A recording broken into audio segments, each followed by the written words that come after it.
So I rushed to the mirror and I could not relate to the person that was staring back at me at the mirror. I was like, I was scared. I was shocked. Like, it's like I was kicked out of my body and I was kicked out of my environment. It was just crazy, man.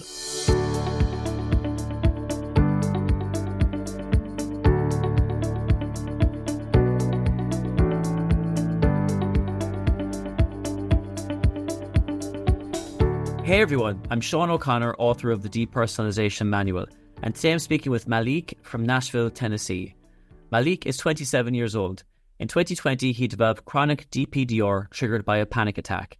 As he wrote to me in a recent email, quote, "My symptoms included intense fear and despair, feeling as if my existence had been stripped away and like I was spiraling into a void." Malik struggled with the symptoms for about 2 years, but fortunately, he has since made a complete recovery. And Malik is with us today to talk about his experience with and recovery from depersonalization disorder. Malik, you're very welcome to the channel. Thank you for being with us today. Hey, no problem. I'm glad to be here. Thank you for having me on. It's a pleasure to have you on the channel, Malik. Can you tell us a little bit about yourself? Well, my name Malik, 27 years old. I'm a veteran, and basically my day to day is just really working on self-care and my mental health. Tell us some more about your experience in the military. Where were you stationed or on tour? Yeah, I was stationed in Fort Knox, and then my other duty station was Fort Campbell, and I did about 4 years. I went in when I was 18 years of age, and 4 years. 4 years is like that's it for me. So it was a good experience. It created a good foundation for my life. From being 18 and just getting out of my parents' house and being on my own independently. It opened a lot of doors for me financially and just being stable. So it was really good. Malik, can you tell us a bit about your experience with DPDR and how did it start for you? Yeah, so I have my own little script. So like in December 2020, I experienced a panic attack so intense that I thought I was having a heart attack. And after a tense ER visit, I was relieved to find that my heart was fine. But soon after, something even more bewildering happened. While I was playing a video game, I felt an overwhelming disconnection from reality. So like I had a huge panic attack because I got out of the military. So this was 2020. I recently got out of the military in 2019. And I was just dealing with a lot of stress because when you're in the military, you're so conditioned. Like stress is just normal. So when I finally got on my own, in my own place, in my own space, I got hit with like deep traumas and stuff that I just buried because in the military, you're just like a robot. They don't care about your feelings or anything like that. So like, people know like you can't just bury your emotions. It'll come up, it'll manifest itself in different ways. So man, I was having panic attacks. I was having so much anxiety, so much stress. And then one day I felt like I was having a heart attack. I went to the ER. They seen that my heart was racing, and they did all the tests and it was like, you're fine. I came back home and I was just playing my video game normally. It was like late at night, and then all of a sudden I got hit with this disconnection. And yeah, so then it was like suddenly you get this disconnection from reality. And then suddenly I was subconsciously drawn to the mirror. Like it was like almost I had like this invisible force that was pulling me. I needed to validate my experience. Everybody always look in the mirror to be like, is my hair right? Is this right? Is everything okay? So I rushed to the mirror and I could not like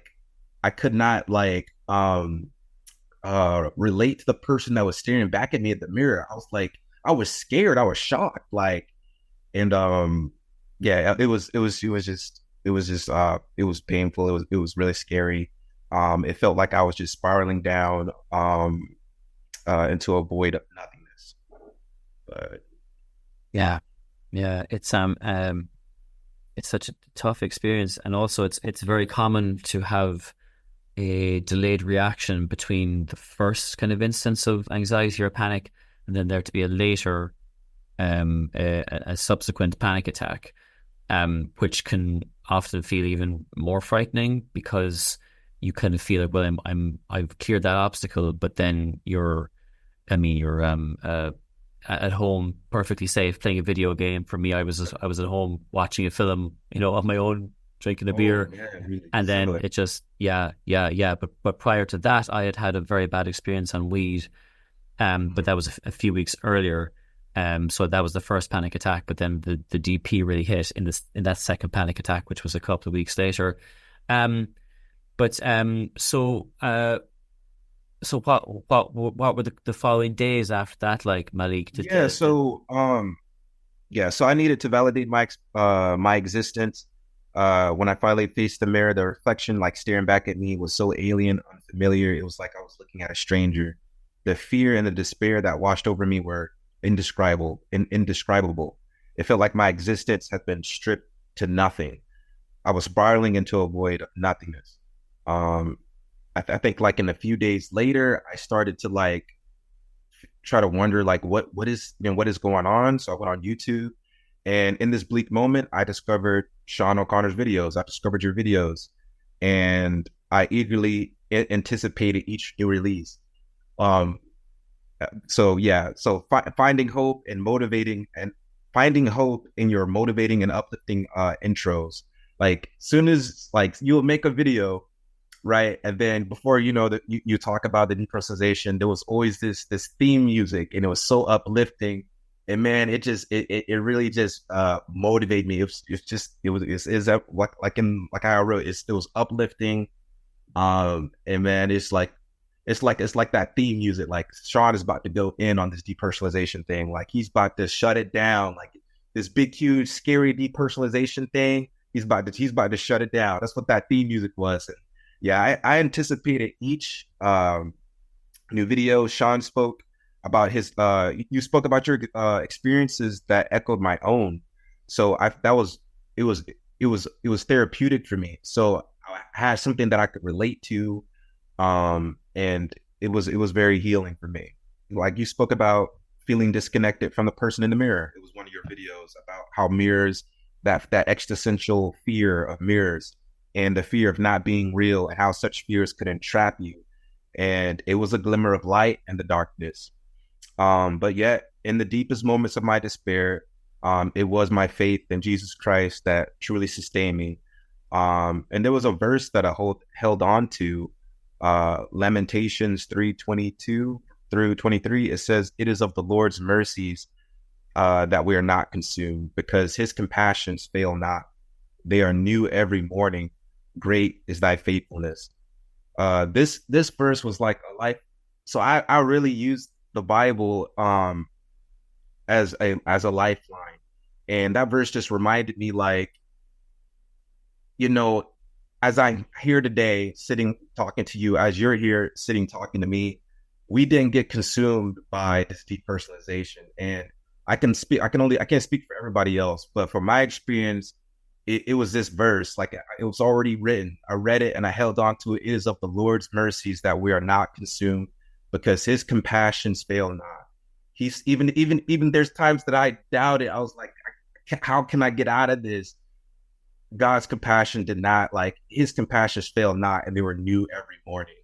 Um, and it also it coincided with like one turning point came when you shared that brief moments of ease, just 5 seconds of feeling better, were signs of recovery, and that was so insightful because I think it was either about like a week or so of just being in the depersonalization, or maybe 2 weeks, or maybe like 3 weeks. I think about like 3 weeks. I would wake up early in the morning, and I would like, I guess because my nervous system is all like, it hasn't been all rattled up or whatever. I would feel grounded, and I felt like centered, but it was only brief. It was literally like 5 seconds, and then I was like stuck in that depersonalization loop. Can you tell us a bit more about the symptoms you were experiencing in that time? Yeah, so the symptoms was, it's like I was kicked out of my body. and I was kicked out of my environment. So it's like I guess I was under so much stress, and my nervous system was like, "Dude, we're going to kick you out of your body. We're kicking you out of your environment." And it felt like I was just not grounded. It felt like I thought my mind was playing so many tricks on me. It was like I thought I died like a long time ago. Like it was just crazy, man. But yeah, it was symptoms like that, and I always had like a weird fear of the mirror. It was so difficult for me to look into the mirror. It was very scary. A lot of anxiety, a lot of just weird thoughts, like a lot of despair, like if I'm not existing, like what's the point? Um, it was just very scary. The depersonalization, it was like a state that like of nothingness. It was like one point I had so many thoughts I couldn't even put a thought together. It's like my mind was like spinning, and just being grounded was just tough. And at the time too, I had like therapists. I had a therapist that I was working with through the military, and we was just practicing mindfulness techniques just to try to get myself grounded. But I was not grounded. It's like I couldn't feel nothing. I couldn't feel my environment. I couldn't feel my body. It was tough, man. It was bad. Yeah, yeah, it's such a frightening experience. And the thing you mentioned as well about thinking that maybe you had died. This is very common. This is something I thought as well. Is that like it's so frightening because and also you kind of you see yourself having that thought and that's not a healthy thing to be thinking, and then that scares you even more because you think, oh, am I going crazy? But when you look at it from as a more rational point of view, a non-anxious point of view, it's like, well, you've got this sudden feeling of like complete disconnection from the world around you and from yourself, and it just like hits you so quickly, and you don't have an explanation for it, and you feel like you're in like some sort of a limbo world, right? It's terrifying, absolutely terrifying. But also your rational brain is trying to come up with explanations as to why this is happening. Mm-hmm. And one of the explanations is like, well, this is anxiety. But you're also thinking, this can't be anxiety. Like, anxiety doesn't make me feel like I'm in a different dimension. So then the other explanation is, well, what if I died? My one was like, what if I died in a car crash? But I can't remember it, and now I'm a ghost and I'm like haunting That's right? That's Right? exactly what I thought. Yes. Yeah. Yeah. People describe these type of interpretations all the time, and they feel so frightening. But when you look at it again from a non-anxious perspective, all you're doing is you're trying to find an explanation that fits the scale of what you're experiencing. But part of recovery is saying, okay, but take those narratives away from it and look at it, and like, okay, it may be a different level of anxiety than what your frame of reference is, but this is still anxiety. A feeling of disconnection, yeah, that's anxiety. A feeling that you're not in your own body, or that the surroundings aren't real, like, you'd better believe that's anxiety. That this is what people experience in burning buildings or war zones, or people who are just having intense panic attacks, or people who are grieving. They often describe this feeling of disconnection. But it's before we have a proper explanation for it, we come up with our own explanations, and they tend to be very, very dramatic. Yeah, they're not rational at all. We're taken over by that emotional brain, and just not rational at all. And I did some digging too. Is everybody always talk about the fight and fight response, but there's the other response, the freeze response. And I think the freeze response is like, you can't fight the thing, you can't run away from the thing, so your body just shuts down. So, and that was also insightful as well. And some other stuff that you talked about, that the depersonalization is there to just help you. Like, it's help you to shut everything down, and it'll fade away naturally, like it's intended to. like a person like in the war zone, like you spoke about, like he just cut off his whole leg got blown off, and he's like not writhing in pain because it's just way too much. So your system has to like just shut it down, and then once you get yourself together, wrapped up, the tourniquet, and then boom, it'll fade away naturally. But my mistake is something that was very key when I first felt that depersonalization is I immediately got so afraid of it, that delayed like fear, and I felt it. I got so afraid of it, and I started feeding the loop of depersonalization. And I remember like one of your YouTube videos or either the DP manual, you was like, it's funny because you said that the fear of depersonalization is caused by the fear of depersonalization.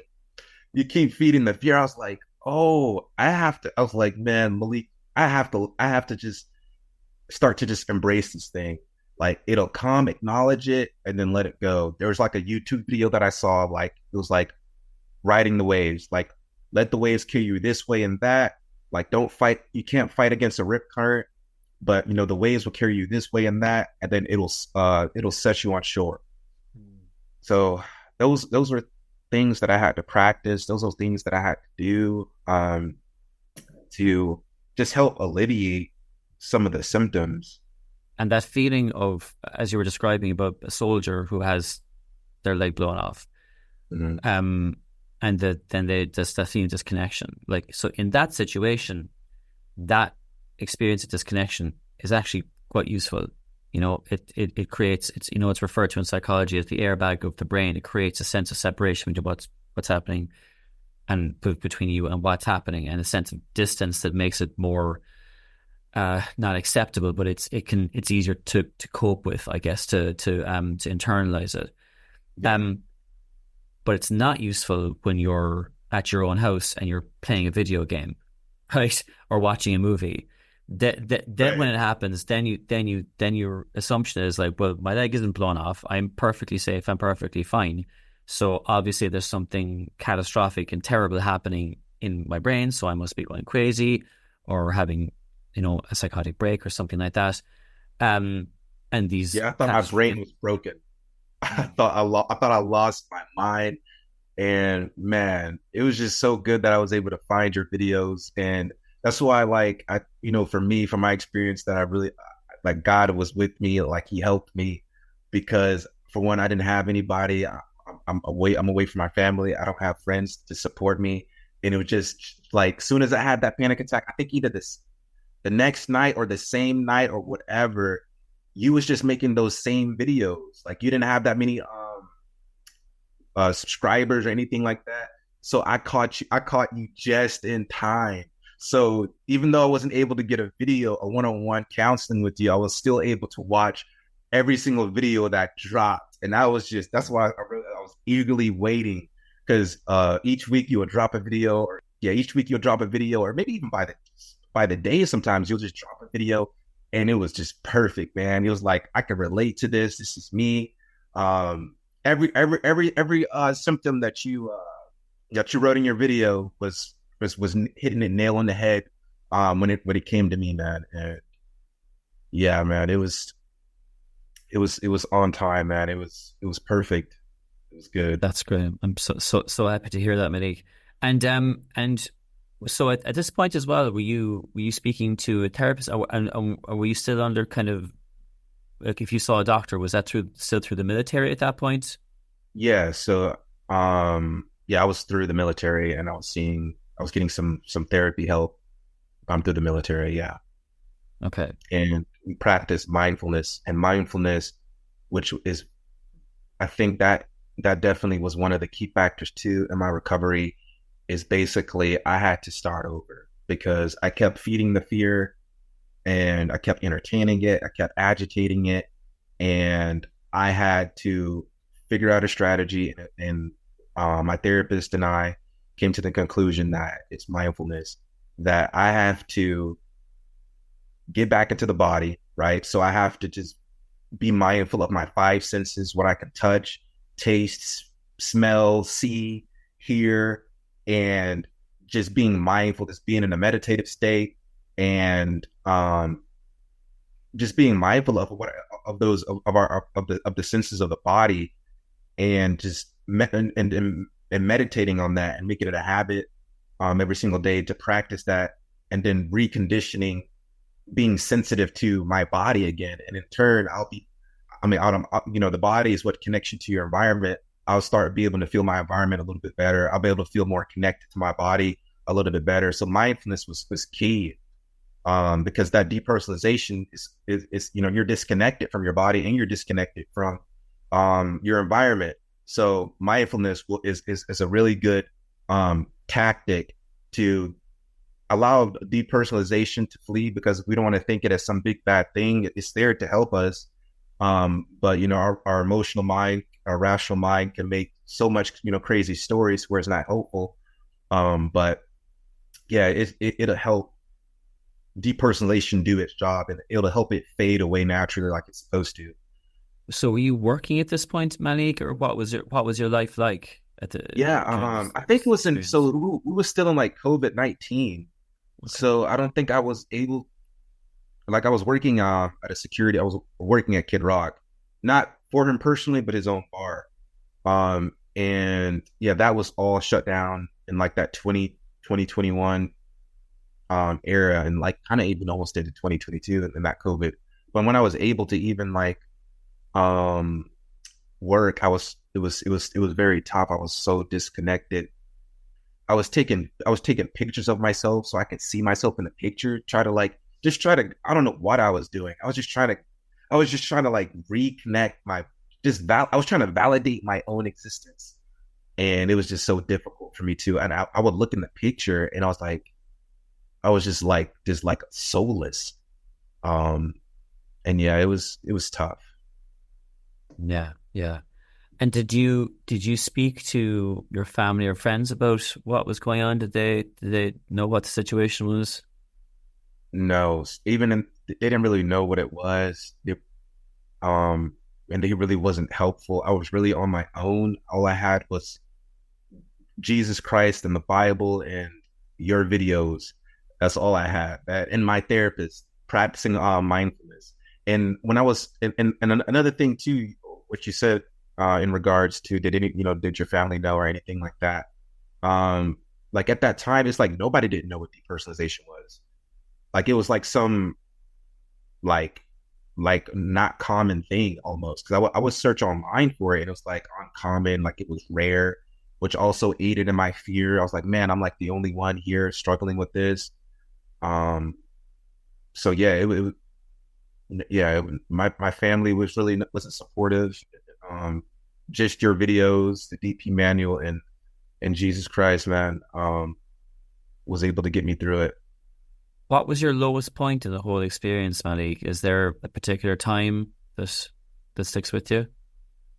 Yeah, I think it was just once I got like weeks and months, and maybe months, and I was like, yo, how long is this? How long is this going to be? Like, am I gonna be stuck like this forever? And man, there was some videos too that just wasn't helpful. Like I would watch this one other video of depersonalization. This dude was like, you don't have to do anything crazy to yourself. And I was like, I don't want to go into details of what he said, but like, I was like, dude, like, will I end up like that? And then there was like another gentleman, I think he made a comment about the video. It was like, I had depersonalization for 10 years. And I was like, dude, man, it was by the grace of God for me to just, just 2 years for me to be, grounded. But yeah, my lowest point was just like months in, where I was thinking, how long is this going to be? How long is this going to take? People are saying, nah, you'll be recovered, you'll recover. And, and I was like, man, I think I think I'm the special one that, I'm stuck like this. But yeah, months in, when just feeling disconnected for just long periods of time, it was just that, man, that 2 year journey was just tough, man. It was. My lowest point was like months in, because it's months in. It's like, dude, will this go away? So Yeah, certainly. Because at the start, you're thinking, like the first night that it happened to me, I was like, I'll sleep this off. And then a week into it, I was like, it's probably only a week. And 2 weeks is like, this is probably, and 3 weeks, like, that's probably a month, probably a month. And then like three Right. or 4 months in, you're like, okay, we're going coming up to half a year now. Like, di- does this have a stopping point? Like, and then of course you go on, onto forums and you see people who've had it for like 10, 15 years, decades, and Crazy, yeah. then that just sets you off, but of course, all that demonstrates is that people get anxiety-based conditions, and it takes people a different amount of time to recover. There aren't different types of DPDR or anxiety-based conditions that last for 2 weeks, 3 months, 6 months, or a year, or 10 years.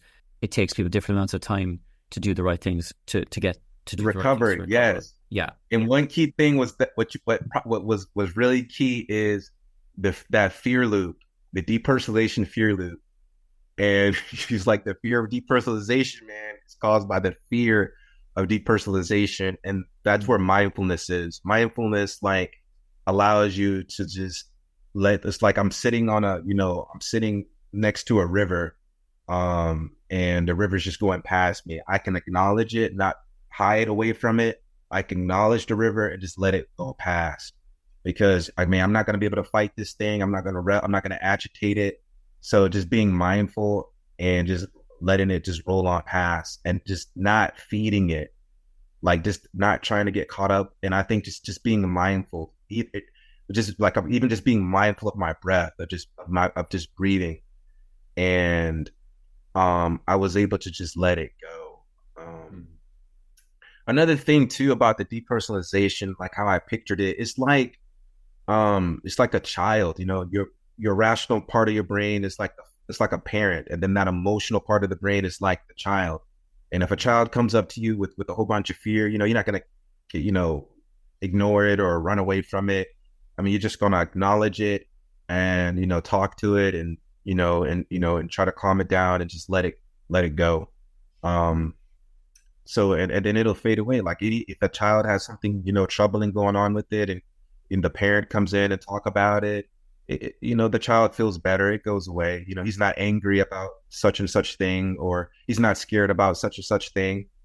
I used to be scared of the dark. I used to think there's a monster in my bed, and then over time, like there's no monster underneath my bed anymore. That's kind of how this depersonalization thing. It's like some big bad thing. But the funny thing is about it, like, it's there to help you. It's a defense mechanism, and it'll set you on shore for sure. Yep, it'll do what it needs to do, and then it'll set you on shore. And that's how I am today. Even though I have a whole bunch of other past traumas and stuff, but I'm recovered from that depersonalization. Like I was set on shore. Thanks to your videos and my Lord and Savior Jesus Christ, man. I tried to come super prepared. I guess that's my fault. I wrote this that's as well. story. Yeah. But yeah, in the midst of this, I found solace in John 3:20. It says, "For even if our hearts condemns us, God is greater than our heart and knoweth all things." This reassured me that Jesus understood my pain and struggle, even when I couldn't make sense of it itself. So like, that emotional brain, how it takes you over, it takes over that rational mind. And our heart is, our heart is kind of like similar to this, like that subconscious, irrational type thing. And it can overpower you. I mean, like how we're thinking like, did I die? Like, and I'm just some type of spirit roaming the earth. Like, and this verse helped me because it says, God said, I'm greater than your heart. So yeah, your rational mind is where your strength is, and your and your heart, like, it's overpowering you. It's depersonalization thing is overpowering you. So I'm greater than that. And it made me know, like, that he knows all things. There's like, I didn't have anybody, right? I didn't have like family and friends, people that are close to me. And that could be some people out there that just don't have anybody that can reach out to. And, and I can't get all the support that I need from people. I had got something supernatural, that won't fail me, that won't change. And he was an ever present help in need when I needed it. I mean, I was able to really just cling on to that as far as feeling connected to something, and that where I'm not alone. So it was really good. So I decided to take action alongside guidance, alongside Sean O'Connor's guidance. I adopted mindfulness practices. I focused on reconnecting with my senses, paying attention to what I saw, felt, heard, smelled, touched, all of that. I had to start.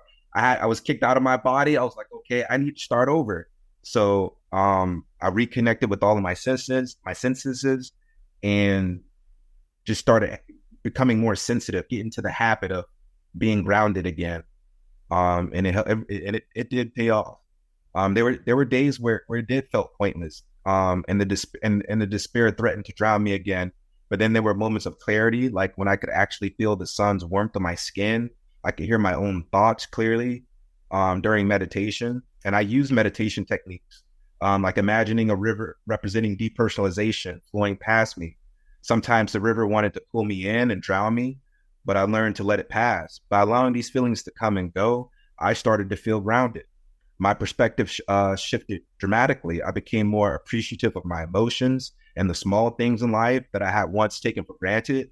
Like I said before, there were still emotional struggles. There were some days that were harder than others. But the good days started to outnumber the bad. And that's when I was really feeling that recovery.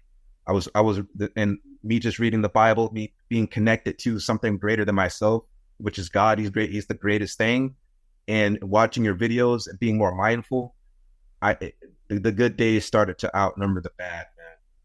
And that gave me the momentum.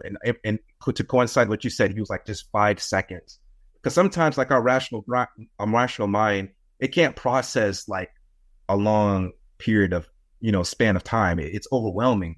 Our rational mind gets overwhelmed by that.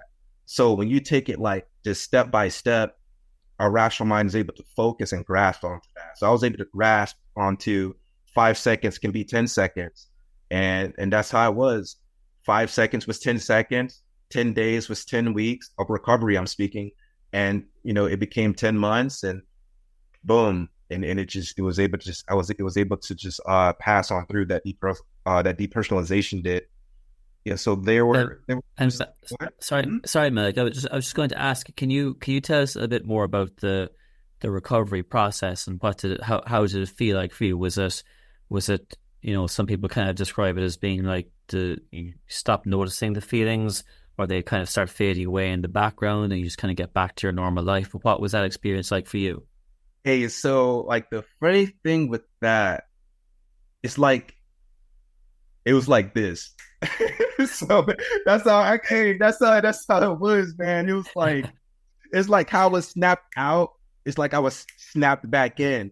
I didn't like feel some like 100, like being 100% recovered. It like merged. Like it was like a merging, like, like you're 5 years old, you're 10 years old. Mm. It was, but that, like in the recovery, what I can say is like, there was times where I felt grounded, and then there was times where it was like good. It was like highs and lows. So basically, that depersonalization recovery was like, it was like highs and lows until, boom, it was completely just gone, just like that. So, wow.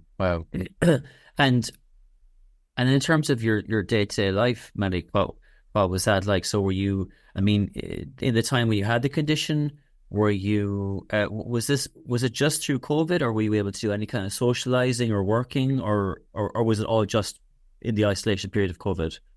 It was like in the isolation period of COVID. And there was times where it kind of like the restriction kind of leaned off. I don't know if it's just where I was working at kind of leaned off. Nashville is like this big, huge party, crazy city. They kind of didn't care. So I was able to go out and be amongst, friends and my peers and try to socialize with them. And when I was working, but I still felt like disconnected when I was even around a lot of people. And I felt that, and I noticed how strange that felt. Like I still was isolated. But yeah. The fact that you basically developed an anxiety-based condition like DPDR during COVID, and being unable to do the normal socializing and working that is a part of so many people's recovery process that could be really helpful, and those weren't available to you is yeah, it's kind of mind blowing, but it's great that that you were able to Really. do it. Yeah, yeah. I mean, in a good way, but it also just demonstrates that, you know, like regardless of the conditions, you know, regardless of the kind of parameters that you have, that you can still always, like, you know, pull yourself out of the, not pull yourself out, but you can always train yourself away from that habit of thought into the other. But it's very, very admirable and impressive that you were able to do that in the midst of COVID, because COVID was tough. COVID was tough for everyone. You know yourself, Yes. like it was very difficult, but to be stuck with DPDR on top of that, and to Yes. It and was. to get Yes. yourself out of it, yeah, it's very I impressive. Yeah, I think it was just so bad. I can't really. It's like I can't even try to like feel how that state was. That depersonalization state is a whole nother. Like I said to my friend, I was like, I would not wish this to my worst enemy. Right? It's a whole nother state, man. Like I thought that I was legitly.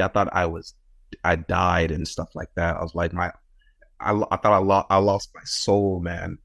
Yeah. Um, yeah. Yeah, So. yeah, I thought that too. There's an episode of The Simpsons where Bart sells his soul to Milhouse, and Milhouse kind of throws it away. He swaps it for a toy or something, or and uh and then Bart starts to realize that his, like, the dog is growling at him, and you know, the automatic doors at the quickie mart don't open for him, and he starts to think, what if I've legitimately lost my soul? I love that episode. I did not expect that, like, like 10 years later, I'd be like actually having that discussion with myself, like, have I Exactly. actually lost my soul? And then, as we were saying earlier, like, knowing that, like, saying that to yourself, that can't be right, like that can't be a healthy thing. And does Yeah. that mean that I'm going crazy? Does that mean that I'm losing my mind? And all the while, you're just trying to find a rational explanation for what feels like an absolutely bizarre experience. Yeah, and the thing with that too that you said, that's a difficult thing to do. It's like, I guess that's why we know husband and wife they argue. The husband is rational and then the wife is emotional. And rational, it don't really speak rational, it doesn't rational and irrational don't really get along. They can't really communicate like really, really well. So like, yeah, we're just trying to come up with like rational things, and that's just not the answer. And for myself, I can't speak for everyone, but the depersonalization is like stuff that it's anxiety. It's a manifestation of past traumas that we may have, that I probably have had buried for a while. Probably other fears and traumas that I had buried for a while. Um, because I mean, there was something by Sigmund Freud, or if you know who that is. He said like the fear that you think is going to happen has in fact already happened, because that subconscious emotional part of the brain, like it like you when you react to something, it's not your first time reacting to it. You reacted to something similar to it before. So to basically what I'm saying, that there's probably deep stuff that we just had held buried in within ourselves, and that depersonalization of whatever that trigger was just the icing on the cake, and then boom, So and the way to just to talk to that type of irrational type of thing is to validate it, to like acknowledge it. Like I know that this is a scary thing, and just to use the mindfulness to just witness it, and just to let it go. Because the weaknesses of our rational mind is, we can't internalize that depersonalization too much, or we'll sink into it. Sometimes we just have to just acknowledge it, and I put the emphasis on acknowledge it, because if we just like ignore it, then it's just going to keep bothering us. But if we just acknowledge it and just let it pass, just like and that's how recovery is: acknowledging it, let it pass, and then boom, it'll just go away. because we conditioned ourselves to, this is not, I don't want to say a big deal, because other, this is something like, that's, it's not like a life and death situation. We can let it go. We don't have to hold on to it, so, and that's what the mindfulness was able to, the meditations was able to do for me, was just allowing to just let it go. Yeah, because that depersonalization, it will entrap you. um Yeah, it certainly becomes a point of focus that, and the more that we focus on it, the more exactly, it way more magnify it, yeah. magnifies it, and that just tells our brain that it's powerful and it deserves attention, and then we keep Yep. focusing on it, and then it keeps going, and then we get kind of stuck in this loop that just goes on and on and on. And I mean, for me, I'd spend the day like I'd spend the whole day researching DPDR, Same. and then I wouldn't sleep properly, and then the next day I'd be wondering why I was thinking about DPDR all day, having spent the previous day researching it. Do you know? But you're doing so with the best of intentions. You're just like, but I'm just trying to figure this out. I need to understand this, But what we're inadvertently doing is clearing everything else in the day away to focus on that. Like, there comes a point with all anxiety-based conditions where once you understand what it is, and you kind of tick the boxes that, okay, these are the symptoms I'm experiencing, there comes a point where you kind of have to stop scratching that itch. And you have to say, okay, I know what this is. I am tempted to keep researching this and keep getting into like every possible variation of this symptom and that symptom, and double check that this person has exactly what I feel or whatever. But you have to stop scratching that itch at some point and put it down and start focusing away from it. And it's difficult to do it at the start, especially when you've been in the habit of, like I said to someone before, like, I mean, when I was 25 years old, I gave up being a musician. I was a musician at the time, gave up being a full-time musician, and I became a full-time researcher into depersonalization and derealization. That's all I did all day long. And I did that for like the bones of 2 years, but I thought I was doing the right thing, and I don't blame myself for it. I was trying to understand it. But these are the loops that we get into of constantly researching it and then constantly thinking about it. Yeah. That's a very good thing you said, loop. And that was very key. When I watched, I don't know what video it was, but you was like, that depersonalization causes a fear loop. That's why the man in the comment, I had this for 10 years. Because when you're in a loop, especially when you're not aware that you're in a loop, it'll just keep playing record. So yeah, that mindfulness and you saying you just got to stop scratching that itch. You just gotta let it go, because you're getting into the habit of just feeding it and feeding it and feeding it and feeding it. It becomes habitual to where, like, sometimes you're just gonna have to let it go. So there was something like I think either in the videos or DP in your DP manual, you were saying like, do something that you enjoy. Like if it's video games, I started playing video games. Like you devoted so much time of depersonalization research. You put in hours. That's good. You know what? Let's give yourself a break. Let's go for a walk. Go hang out with your family. Go do something you enjoy. All of that stuff is feeding you. Is feeding that you being in the moment, you being in the present, you being in the moment, and it starts to take away from that depersonalization. Doesn't make it so you're all encompassing thing too. So I think you just letting it go, it starts to, that power starts to diminish a little bit too. A little bit when it's not, I've seen you before, this big huge depersonalization thing. I'm just gonna let you go. I'm gonna go for a walk. I'm gonna go meditate. I'm gonna do some self-care. And man, depersonalization, man, it opened the door to just how to of self-care and just how to be more grounded, how to be more present, and how just being in the present is very important. to us to an individual. So, Malik, how was the DP manual helpful in your recovery? Man, so it was so I read it, and like it was so much information. It was like what to do if you're coming off beat, like some script or like some type of drugs or anything like that. That didn't really wasn't relevant to me at all. But like the theme of it is basically like just letting it letting it go and acknowledging that it's there to help you. It's not, and that gave relief because I used to think that my brain was broken. You know, am I gonna have this forever? Um, and I was able to so I was able to get that thing that you was talking about, like like what it is.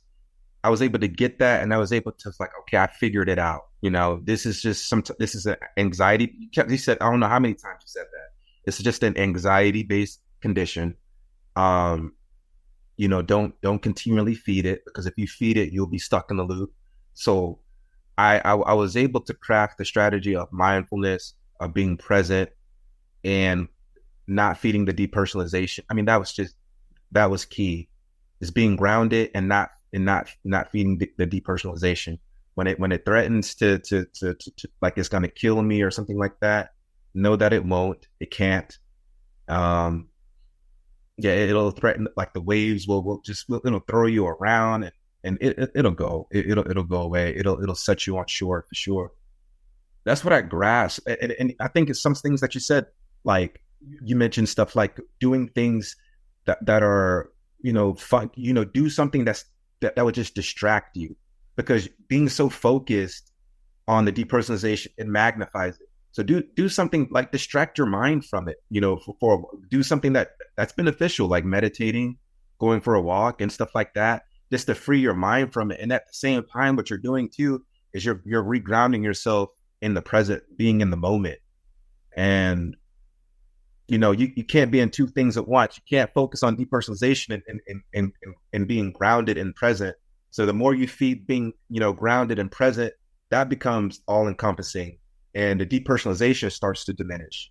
So, man, there were so many many insights, just, and from the DP manual, and from your videos, just from your videos alone. There was so many strategies. You really broke it down, man. You broke it.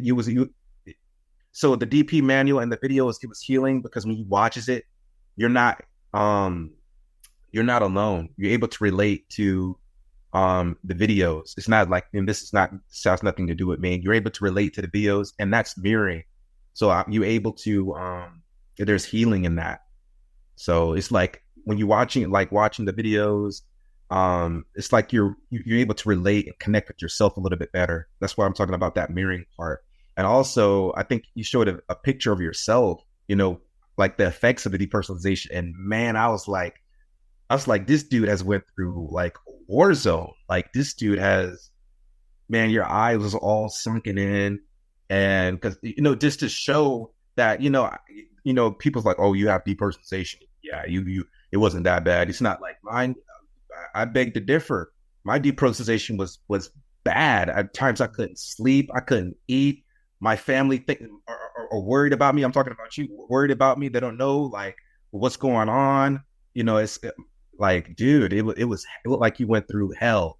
And and that's also was healing. I was like, well, I'm not alone. He was able to get through it. And he was like, no, he didn't. And watching all the videos and looking at DP manual, you did recover. So recovery is possible. So, I mean, there's an innumerable amount of nuggets and tactics and things that a person can cling on to watching the DP manual, or reading the DP manual and watching the videos. And all of that stuff really aided in my recovery. Alongside with Jesus Christ, of course. And, you know, with no help, I didn't have family. I didn't really have people I could really interact with, you know, using that as a coping mechanism. I was pretty much alone. I just had videos and my Lord, and that's it. And I was able to pull through. So yeah. Wow. I'm so happy that the book was so helpful and the videos were so Man, helpful, I'm happy Malik. for you, man. I'm just glad that you was dedicated, man. And I'm like your heart. You're passionate about it. Even though you spent all that stuff paid out, it worked out. You spending all that time, now you was able to reach out and help a lot of people. I remember your channel was super small when and it was in the That's same right. time I was having that depersonalization. And now, because that was 2020, 4 years later, it's like boom, man. Yeah. So you're really doing some good work, man. You're changing lives and stuff. And yeah, you definitely helped and change my life too. And I'm just glad, it's just what a coincidence I'm able to meet the man that also helped me in my recovery, because that depersonalization thing was no joke. That was traumatizing. So it's very healing, man, and it's really good, man. I'm so happy to hear that, Malik. And yeah, and listen, I mean, one of the main reasons I wrote the book in the first place, and back in 2007, it was like literally like a small little pamphlet, that I was just posting into groups and saying this is what worked for me. But the reason I wrote it and the reason I've put so much time into it in the meantime is that like I I wish like if I was able to go back and have a conversation with myself in August of 2005 when this whole thing was starting, if I could just sit down and have a conversation and say, okay, Sean, here's what you're feeling. Here's why you're feeling it. Here's all these weird symptoms, but here's the reason that they're happening. Here's why you don't need to worry about it. And here's what to do to recover. Because that wasn't there at the time. And that was incredibly frustrating. So that's the reason I put it together. I'm just so thrilled that it has been helpful to so many people down through the years, Yes, and yourself yes, included, Malik. it has been helpful. Now that you've recovered, Malik, uh, is getting back to normal really getting back to normal? Yes, man. I mean, so when it comes to normal, right? Everybody has their own version of normal. You know, if you didn't have depersonalization, right, and you was going through a lot of emotional stuff and trauma, and the depersonalization go away, it doesn't mean like you 100% like you're perfect. So whatever you were still dealing with, still work it out and be proactive and self care and whatnot.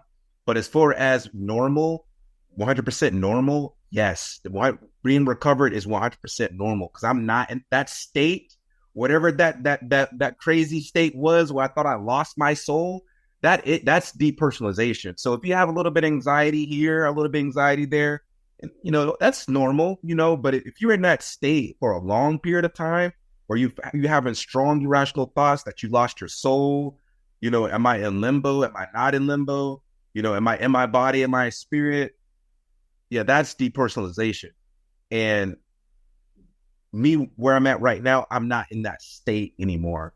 So I can say 100% that recovery is possible. And I'm an example sitting here. Sean over there, he's an example. It is recovery. And thank by the grace of God that it only took 2 years, that it didn't take 10 years. And, people like me and you, helping people and spreading the knowledge about depersonalization, other people who have depersonalization right now, that time could be even shorter, based off the things that we talked about, based off the videos that we talked about. Because, Sean was able to do it in 2 years. I was able to do it in 2 years.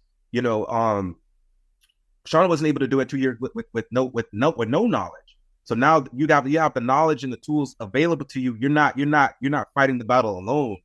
The DP manual and the videos and the stuff that we talked about, people have now, they have tools to that they can use. They're not by themselves. That they have tools that they can use to be able to be triumphant over depersonalization and just allow it to fade away. So. Absolutely, absolutely. And also, I mean, you see people who have this for like 3 weeks and they recover, or like 2 months and they recover. I mean, in my case, like when I say I had DPDR for 2 years and I had it for 2 years, like yourself, Malik, what I'm saying is that I developed the condition, and then for about a year and maybe 10 months, I did all the wrong things. And my anxiety stayed at a 10 out of 10 for most of that time, with some fluctuations here and there. But I did all the wrong things with the best of intentions. I just tried all this stuff and I became obsessed with it, and I stopped everything else in my life. And Yeah. then when I got to that point and I started doing other things to try and recover based on some things I learned from, cognitive behavioral therapy or different approaches to anxiety, but also just doing stuff that felt very, very counterintuitive, like not researching it anymore. It was like, what do you mean not research it? But does that mean I'm giving up on it? No, that means I'm taking my attention away from it and putting it onto something else. But the reason that it took me that long, or the reason that it took me 2 years to recover, was that it actually took me a year and 10 months to find the right information. That's what we're actually saying, Um, but so one last question, Malik. Yeah. There's going to be people watching this interview who may be going through something very, very similar to what you went through back in the day. Mhm. What advice would you have from the perspective of a recovered sufferer? What advice would you have for those people? Yeah. So, I would say, like I was saying before, the good days started to outnumber the bad. I would say definitely you have to practice mindfulness. I like to speak for myself. I don't like pushing stuff on other people. I can just tell from my experience what was key. And if you want to listen to what I have to say, it would be the mindfulness, because depersonalization is definitely it's the opposite of being mindful. Being mindful of your environment, being you just go outside and just connect with yourself, your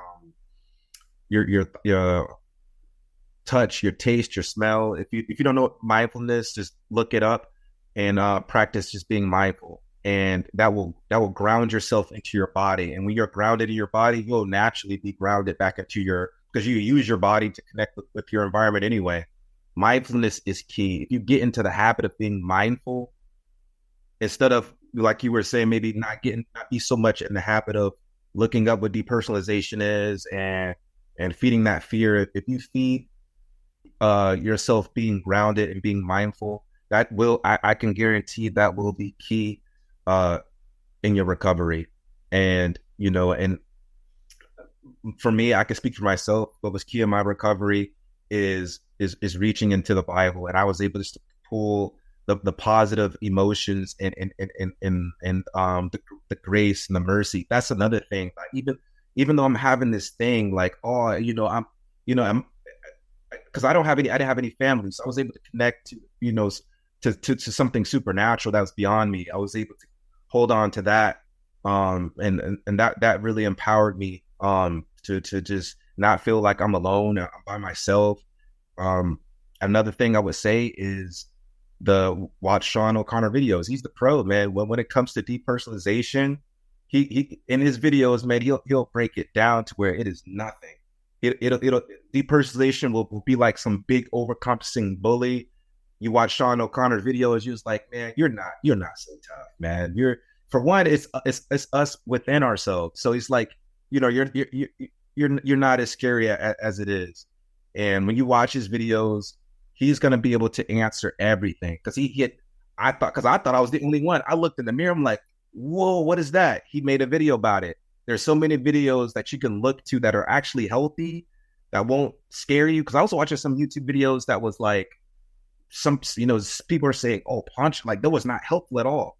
Your videos were very key. Mindfulness is key. Sean O'Connor videos is key. He has the DP manual, that is key. Yeah, I don't know if you're still doing one-on-one coaching. That's key still. So there's so many, man. There's so many tools available. There's so many tools available now. So there's a lot of hope, because there's some conditions where, like, there's no cure or something like that. This right here, this personalization thing right here, where it could be so scary.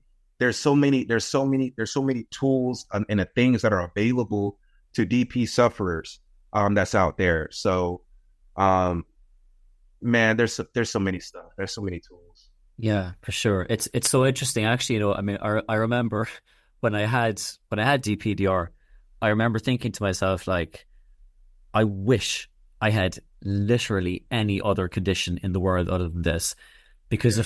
if I had like Ebola, right? If I Oh, had you're some insane, bro. I'm not like with that. Yeah, I ain't with that, man. That's too much, dog. I understand what you're saying. It's that bad, and it was that bad. But it felt like with anything else in the world, I could go to a hospital and like, Right. and now, and even if there was like no hope for me, at least I'd have a process. At least there would Right. be, like a doctor would say, okay, here's what to do. We're going to give you this and we're going to give you this. It may take 6 months, it may take a year, but here's a plan. Okay. Yeah. And I felt that with DPDR, that that wasn't there. Like I didn't have that. Like there was nothing. Like nobody could help me. I couldn't Yeah. help me, and Yeah. there was no way to even start at approaching this. And what was mad was that like when I recovered, I looked back on the whole situation, and I said to myself like, and I say this to people all the time, of all the conditions that you could get, DPDR is actually one that you would want to get. And here's why. Oh, I don't know. It's so Stay, tough, stay, man. stay, That's a stay, hard one. Yeah. stay with me for a second, okay? So it's completely temporary. It's Yes. completely harmless. Yep. Once it's gone, as you said, you're back to normal. You're not living with Yes. like debilitating effects for the rest of your life. Yeah. And you have the experience and the understanding of having gone Yes. through it. So Yes. it's not going to happen. I mean, it's not as if you won't experience anxiety, but experiencing anxiety as a condition, Yeah. that's now behind you. Yeah. So um of all the conditions that you could get, this Yeah. is one of the ones that you would want to. But like to say that to me back in August of 2020 or Yeah. of 2005, Like, no way. I would have said like I would take anything over this. But this is the beauty of recovery, is that we look at it from a non-anxious perspective and we say, wow, that was a tough experience, but it was also harmless and temporary, and I'm glad I had that experience, you know? Yeah. And one of the key things is like, don't allow the DP to like, I won't say like scare, but just don't feed it. You can feel it around you or whatever, but like just let it like just witness it and just let it go. But that takes a practice, and that's going to be key because the depersonalization is that emotional thing. Emotions trap you. Like if someone pushes you, you want to push them back. You get all emotional. But like if someone is an aggressor, someone is want to fight you. When you just walk, it's better to just walk away than it just diffuses. So like instead of feeding that depersonalization, walk away and walk into being more mindful, more present, and are engaging with your family, spend time with your family. Practice being in the present.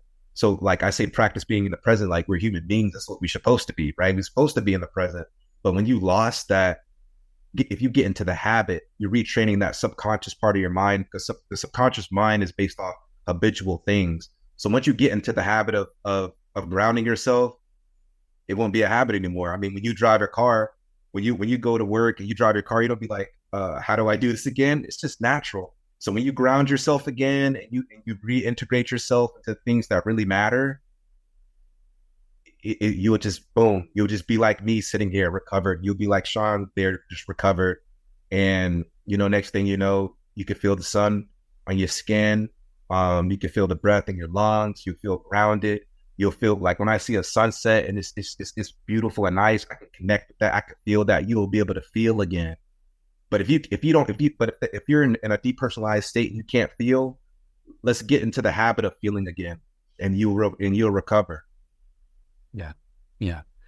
Well said. And that's great advice.